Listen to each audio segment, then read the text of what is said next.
Do you want to speed up your Excel game?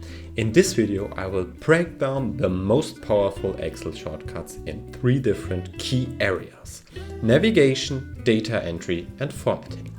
Stick around and let's level up your Excel skills. Hey, I'm Tim and welcome to the Office Playbook. If you work in a corporate job like me, chances are you spend way too much time in Excel. But here's the good news. Just a few powerful shortcuts can save you hours of work. Let's dive right into the first section: navigation and selection. The very first shortcut is about moving in a table efficiently. To do so, press Ctrl and then an arrow key for the direction you want to go.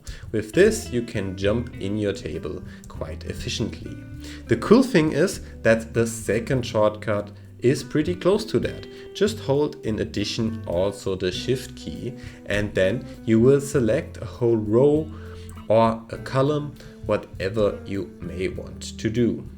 If you want to select also the column that is next to it, you can release the Control button and then press again the arrow to the right or left, and then you can see that this will be also selected. However, you could be also maybe in the midst of a table and want to select a column or row. In order to do so, go ahead and press Ctrl and space to select the whole column.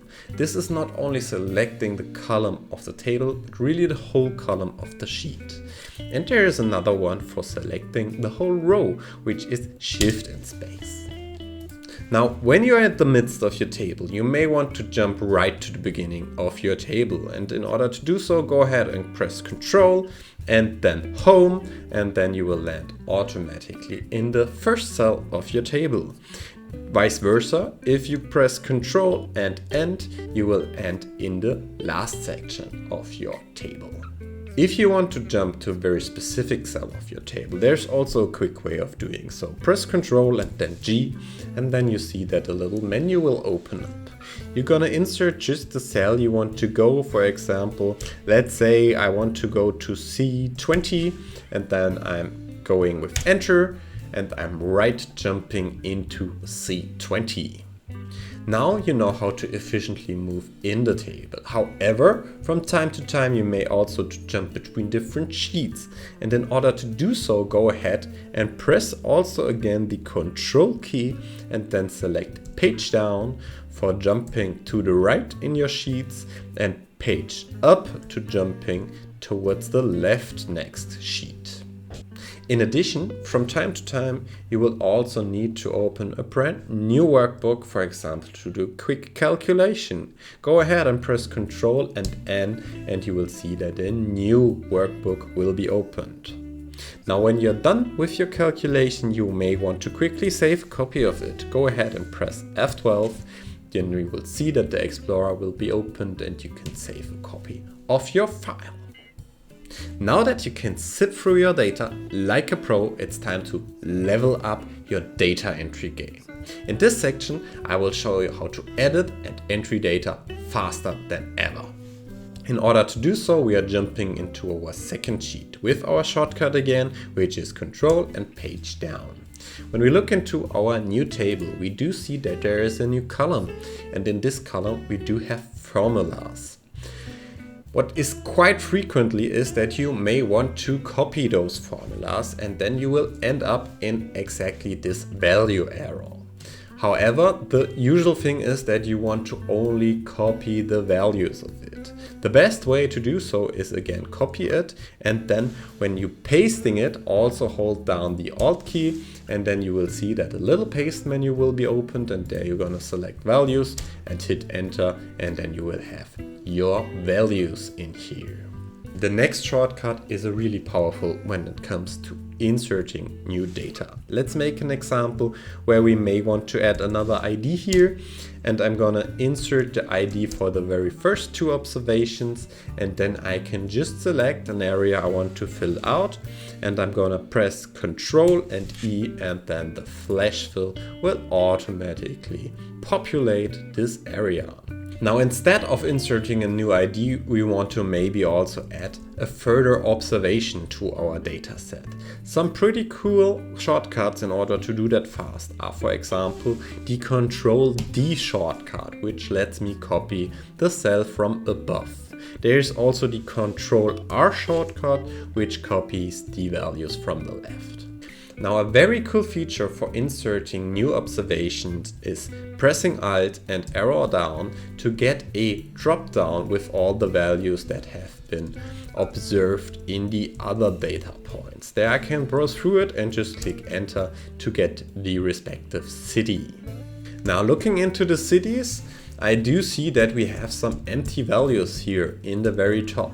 A cool thing that makes it easy to insert something very quickly is to just type it in once they are all selected. In this case, I'm going with unknown, and the thing is, I'm now going to select Control and clicking enter, and there you see that each of the empty values is now populated with unknown. Now, when I'm somewhere in the midst of my table, I may want to add a new column or row. And there's also a quick way of doing this. First, you need to select it. Go ahead and press Ctrl and space for a column, and then press Ctrl and the plus icon to add a new column, and the Ctrl and minus key for deleting it. The same is possible for rows. Go ahead and press Shift and space, and then Control and plus for adding a row, and Control and minus for deleting it again. Now, if we go back to the bottom of our data set, we maybe want to add quickly a sum function. The best way of doing this quickly is by pressing the Alt key and then the equal sign. This pre-populates a formula with the sum of the whole column. Then I'm going to press enter, and then I have my sum in here quickly. Now, I've just discovered that there is a little typo in the city of Austin. In order to correct this typo, go ahead and press Ctrl and H, and then type in Austin and replace it with Austin, and then just click on replace all, and then you see that all have been replaced. Finally, at the end of your data entry phase, you may want to add quickly a timestamp of the data analysis. And there's also a very quick way of doing so. Go ahead and press Ctrl, Shift and the semicolon function, and you will get a timestamp of the current day quickly into your Excel worksheet. So we have covered navigation and data entry and editing. So now it's time for the final boss of your Excel analysis, formatting. Formatting is usually the most annoying part of your data analysis. However, with a few shortcuts, you will be able to fly through it very quickly. Let's check them out. Again, we are jumping to the next data sheet with Control and page down. What we want to do here now is to first add a filter. In order to do so, go ahead and press Ctrl, Shift and L, and you will quickly see that you get a filter in your Excel sheet. However, it doesn't look that pretty, and to make it pretty, we want to create a table out of it. Go ahead and press Ctrl and T, and then head for Enter, and then you will see that you have a nicely formatted table in here. Now, looking into our income column, we do see that our values are not formatted properly. In order to change that, you can go ahead and click Ctrl+1 to open the formatting menu and then select the suitable format. However, there is a way quicker way if you have percentages or currencies.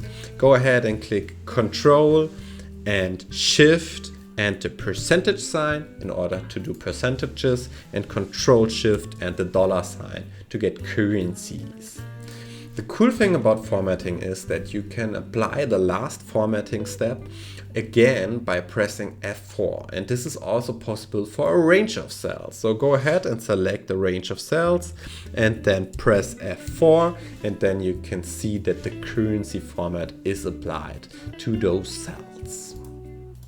Now, we may want to also add a hyperlink in some cells, and there is a pretty easy way of doing so. Press Ctrl and K, and then you will see that the hyperlink menu will be opened, and you can create different hyperlinks for this cell. So let's come to the last steps before sending out your data analysis. Usually it's a good idea to check the formulas again. And the quickest way of doing so is by holding Control, Shift and the little stroke which is right next to the question mark. This then opens your formulas again as a text. You can quickly scan through it, and then by pressing it again you will get the results back. Finally, what is also usually a good idea is to check for hidden rows. In order to quickly check for hidden rows, go ahead and press Alt, Shift and the semicolon sign to have a view where you can now see that I have here 2 hidden rows in my sheet. To then unhide them, quickly go ahead and select your whole data sheet with Ctrl and A, and then go ahead and click Ctrl, Shift and 9, and then you will see that the rows appear again. Now you have everything you need to work faster and smarter in Excel. Let me know in the comments below which other programs you would like me to cover in this format. And if you are tired of the same old boring Excel charts over and over again, I have the perfect video for you linked here that shows you how to create stunning visualizations in just a few clicks. And before you go, if you like that video, hit that like button and don't forget to subscribe to my channel so you don't miss out any further productivity hacks. Thanks for watching, see you next time.